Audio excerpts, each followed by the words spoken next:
আছি এয়ারপোর্ট 1 নম্বর গেটে। এইখানে জনসমুদ্র। আরজি করে যে ঘটনা ঘটেছে সেটাকে জাস্টিসের জন্য মহিলা পুরুষ নির্বিচারে সমস্ত লোকজন এখানে ঘটনাটা ঘটেছে। এ ব্যাপারে আপনার কি মতামত? এই ব্যাপারে আমার যেটা মেইন দরকার, ধিক্কার দেওয়ার মতো ভাষা আমার মুখে নেই।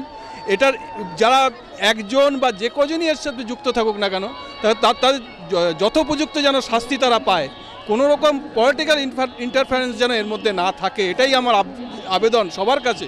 যে এর চেয়ে দুঃখের আর কিছু হয় না। আমারও এই বয়সী মেয়ে রয়েছে, আমি তার টানেই আজকে এই ইয়েতে চলে এসেছি, এই ধিক্কার মিছিলে এসেছি।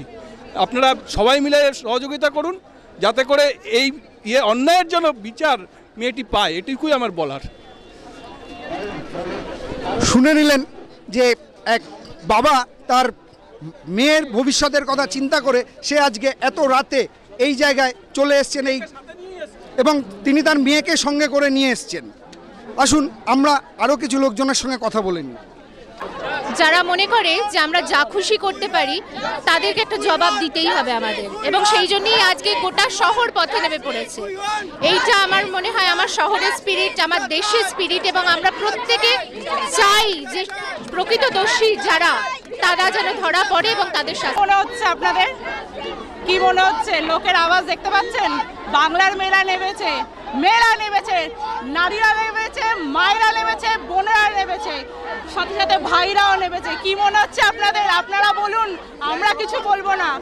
আমরা তো রাতের বেলাও সেফ নই না, সেই জন্য আছে 12:30টা কেন 3টা অবধি আমাদের এই প্রোগ্রাম চলবে।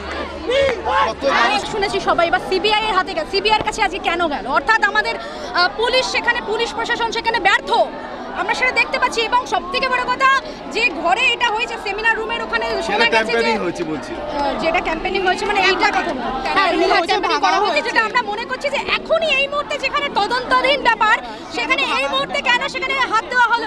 কেন এতদিন হলো না? কেন এক্ষুনি সেখানে এখানে একটা মানুষের, জনগণের একটা বড় প্রশ্ন উঠে আসছে।